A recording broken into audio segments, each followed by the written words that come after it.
Hello everyone, कैसे हो आप सभी। स्वागत करती हूँ मैं आप सभी का हमारे YouTube channel Hindi book study में। आज मैं आपको इस वीडियो में बताऊंगी कक्षा 10वीं की हिंदी पाठ्य पुस्तक में दिए गए पाठ गद्य 8 की, जिसका शीर्षक है सुधा मूर्ति। सुधा मूर्ति इस चैप्टर का शीर्षक है। मैंने लास्ट वीडियो में आपको इस चैप्टर का, इस गद्य का क्या बताया गया है आपको वो बताया था। इस वीडियो में मैं आपको बताऊंगी सुधा मूर्ति चैप्टर का स्वाध्याय। आप लोग ध्यान से अच्छे से सुनना, हो सके तो टेक्स्ट बुक साथ में लेके बैठना ताकि आप लोगों को अच्छे से स्वाध्याय समझ में आए। मैं फिर से आप लोगों को बता रही हूँ, अगर आपने हमारी लास्ट वीडियो ना देखी हो तो प्लीज़ ज़रूर देख लीजिएगा, ताकि आपको इस स्वाध्याय में मैं जो आपको बता रही हूँ वो अच्छे से समझ में आएगा, वरना आपको कुछ भी समझ में नहीं आएगा। अगर हमारी चैनल को अभी तक आप लोगों ने सब्सक्राइब ना किया हो तो प्लीज़ सब्सक्राइब ज़रूर कर देना, ताकि हमारी ऐसे भी आप लोग आगे के सारे वीडियो देख सके। अगर ये आपको वीडियो अच्छी लगे तो लाइक करना मत भूलिएगा। तो अभी मैं आपको सुधा मूर्ति गद्य का स्वाध्याय बताती हूँ। उससे पहले देख लेते हैं हमेशा की तरह पहले एक सुविचार। तो आज का सुविचार है, मेहनत करो सफलता ज़रूर मिलेगी। तो अभी स्वाध्याय के साथ हम लोग शुरुआत करते हैं। तो मैं आपको वन बाय वन सारे यहाँ पे प्रश्नों के उत्तर भी बताऊंगी, व्याकरण भी बताने वाली। तो पहले आपको दे रखा है, निम्नलिखित प्रश्नों के नीचे दिए गए विकल्पों में से सही विकल्प चुनकर उत्तर लिखिए। तो आपको पहले दे रखा है, सुधा कुलकर्णी ने अपनी पढ़ाई किस क्षेत्र में की थी। तो आंसर आएगा कंप्यूटर विज्ञान। नेक्स्ट है, किस कंपनी के विज्ञापन में लिखा था कि महिला उम्मीदवार आवेदन न भेजे। उत्तर में लिखना आप लोग टेल्को। नेक्स्ट है प्रश्न, विज्ञापन से किस प्रकार का भेदभाव स्पष्ट होता था। उत्तर आएगा महिला पुरुष का।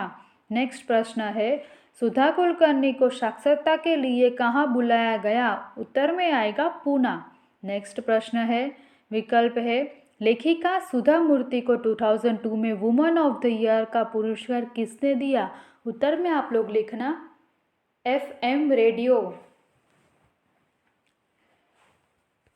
नेक्स्ट आपको प्रश्न पूछा है यहाँ पे, निम्नलिखित प्रश्नों के एक एक वाक्य में उत्तर लिखिए। आपको मैं प्रश्न भी बताऊंगी, उत्तर भी बताऊंगी, ध्यान से सुनना। पहला पूछा है आपको यहाँ पे, टेल्को कंपनी का विज्ञापन किस पद के लिए था। उत्तर में आप लोग लिखना टेल्को कंपनी का विज्ञापन इंजीनियर की पद के लिए था। नेक्स्ट प्रश्न है, विदेश जाकर सुधा किस क्षेत्र में पढ़ाई करना चाहती थी। उत्तर में आप लोग लिखना विदेश जाकर सुधा कंप्यूटर विज्ञान के क्षेत्र में पढ़ाई करना चाहती थी। नेक्स्ट प्रश्न आपको दे रखा है, विज्ञापन की अंतिम पंक्तियां पढ़कर सुधा के मन में क्या विचार आए। उत्तर में आप लोग लिखना विज्ञापन की अंतिम पंक्तियां पढ़कर सुधा के मन में विचार आया कि यह तो स्त्री पुरुष के बीच असमानता की बात है, इस भेदभाव को सहन उसके बस की बात नहीं है, वह इसका डटकर विरोध करेगी। नेक्स्ट प्रश्न आपको पूछा है, वृद्ध सर्जन ने स्नेहमय वाणी में साक्षरता के समय सुधा से क्या कहा।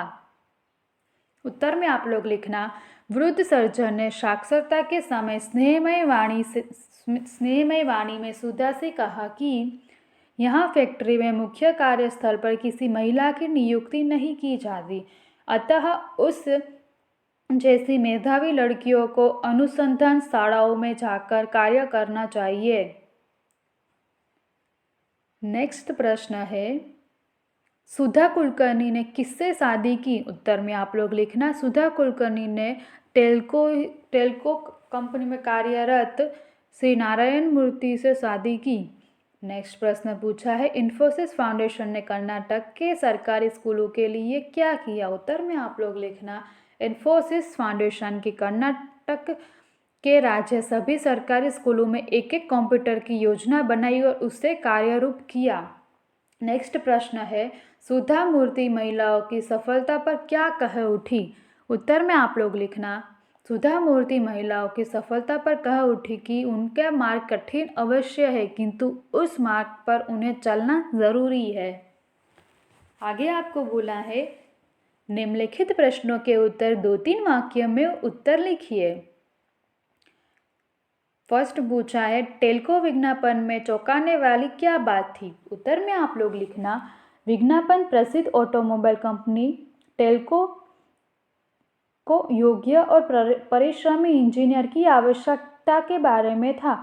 उसमें अंतिम पंक्तियों में छोटे छोटे अक्षरों में लिखा था महिला उम्मीदवार आवेदन न भेजे। टेल्को के विज्ञापन में यह चौंकाने वाली बात थी। नेक्स्ट प्रश्न है सुधा ने स्त्री पुरुष के भेदभाव के लिए क्या निश्चय किया। उत्तर में आप लोग लिखना सुधा ने विज्ञापन में छोटे छोटे अक्षरों में महिला उम्मीदवार आवेदन न भेजे वाक्य पढ़ा तो यह बात उन्हें पची नहीं। उन्होंने निश्चय किया कि वे टेल्को कंपनी के सर्वोच्च अधिकारी को सूचित करेगी कि उनकी कंपनी महिलाओं की इस प्रकार का अन्याय कर रही है। नेक्स्ट क्वेश्चन पूछा है सुधा और नारायण मूर्ति ने इन्फोसिस फाउंडेशन द्वारा क्या क्या कार्य किए। उत्तर में आप लोग लिखना सुधा और नारायण मूर्ति ने इन्फोसिस फाउंडेशन द्वारा सामाजिक विकास समाज सुधारा तथा राहत कार्य के लिए अनेक कार्य किए। उन्होंने सरकारी स्कूलों में एक कंप्यूटर और लाइब्रेरी योजना को कार्यरूप किया। अनेक अस्पतालों के चिकित्सा उपकरण उपलब्ध कराएं। अनेक शहरों में चिकित्सा सहायता दी और राहत कार्य करवाएं। अनेक गांवों में कंप्यूटर वितरित किए। स्कूली इमारतें बनवाई तथा विद्यार्थियों को छात्रवृत्ति दी। नेक्स्ट प्रश्न है कर्नाटक सरकार तथा अन्य संस्थाओं द्वारा सुधा को किन पुरस्कारों से सम्मानित किया गया। उत्तर में आप लोग लिखना सुधा मूर्ति को अनेक कार्यों के लिए अनेक पुरस्कार दिए गए। कर्नाटक सरकार तथा अन्य संस्थाओं द्वारा सुधा को कर्नाटक राज्योत्सव पुरस्कार ओजिस्विनी पुरस्कार मिलेनियम महिला शिरोमणि पुरस्कार woman of the year FM radio द्वारा तथा राजलक्ष्मी आदि पुरस्कार दिए गए। आगे नेक्स्ट आपको पूछा है निम्नलिखित प्रश्नों के 4-5 वाक्य में उत्तर लिखिए। तो उसमें फर्स्ट पूछा है आपको साक्षरता में सुधा ने अपनी दृढ़ता का परिचय कैसे कराया। उत्तर में आप लोग लिखना साक्षरता में काफ़ी तकनीकी प्रश्न पूछे गए थे और सुधा मूर्ति ने अनेक सही उत्तर दिए थे। उनके सही से उत्तर दिए थे पर एक बुजुर्ग सर्जन ने कहा कि यह फैक्ट्री में मुख्य कार्यस्थल पर महिलाओं की नियुक्ति नहीं होती।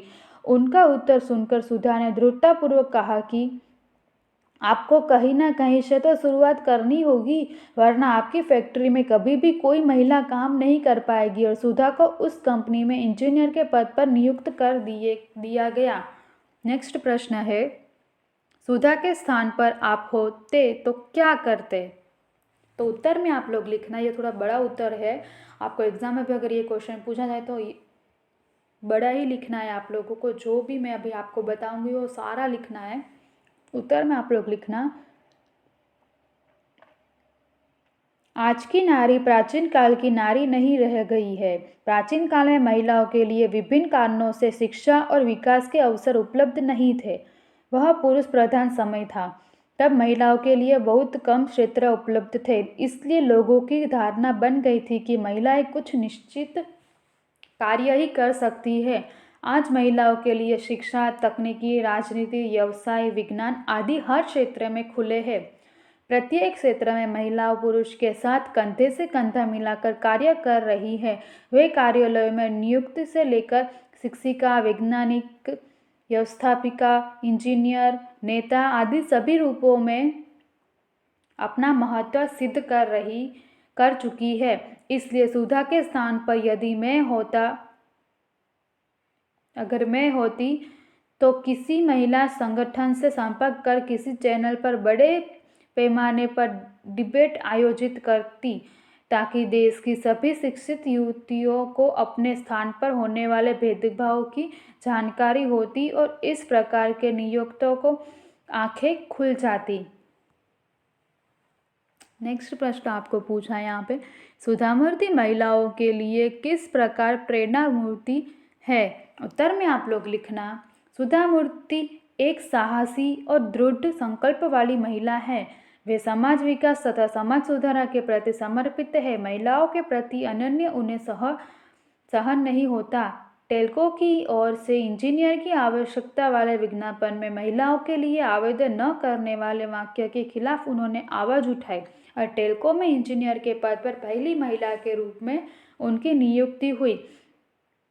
इसके बाद उन्होंने अपने पति नारायण मूर्ति के साथ इन्फोसिस जैसी कंपनी की स्थापना की। वे इन्फोसिस फाउंडेशन की चेयरपर्सन बनी और इसके माध्यम से इन्होंने समाज विकास, लेखन, समाज सुधार, शिक्षा, चिकित्सा, गरीब छात्रों की सहायता, स्कूल की इमारतों का निर्माण जैसे अनेक कार्य किए। इन्होंने अनेक पुरस्कारों से सम्मानित किया गया है। इस प्रकार सुधा मूर्ति महिला के लिए प्रेरणा मूर्ति बन गई है। नेक्स्ट प्रश्न यहाँ से आपको व्याकरण के बारे में पूछा है। आपको यहाँ पे पहले पूछा है व्याकरण में निम्नलिखित शब्दों के पर्यायवाची शब्द दीजिए। यहाँ पे आपको पर्यायवाची शब्द दे रखे, उसमें क्या आएगा, उसके पर्याय शब्द क्या बनते वो आप लोगों को लिखना है। तो पहला यहाँ पे है परिश्रम,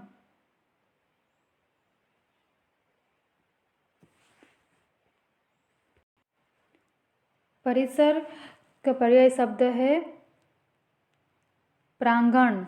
नेक्स्ट है शुरुआत, उसका उत्तर में लिखना, उसके उत्तर में आएगा आप लोगों को आरंभ।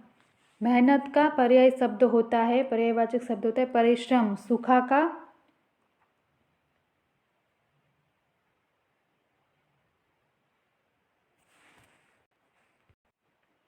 उत्तर में आएगा अकाल। नेक्स्ट शब्द है अनुसंधान। अनुसंधान शब्द का अर्थ होता है यहाँ पे आप लोगों को जांच पड़ताल करना, खोज। ठीक है। फिर नेक्स्ट है पुरस्कार, उसके पर्याय शब्द बनता है, उसका अर्थ होता है इनाम। नेक्स्ट आपको पूछा है निम्नलिखित शब्दों के विलोम शब्द दीजिए। विरोधी शब्द देने आपको यहाँ पे आवश्यकता, तो इसके उत्तर में आएगा अनावश्यकता। फिर आएगा सौभाग्य पर दुर्भाग्य, उसके उत्तर में आएगा। फिर उपस्थित,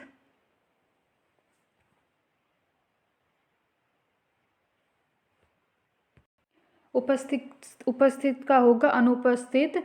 नेक्स्ट है सज्जन, विरोधी बनेगा दुर्जन। फिर नेक्स्ट है अपना, तो उसका पराया होगा उच्च, उसका विरोधी बनेगा नीच। अधिकतम का विरोधी शब्द बनेगा न्यूनतम। नेक्स्ट आपको पूछा है यहाँ पे निम्नलिखित शब्दों की भाववाचक संज्ञाएं बनाइए। तो पहला आपको दे रखा है अधिक, तो इसके उत्तर में आप लोग लिखना अधिकता।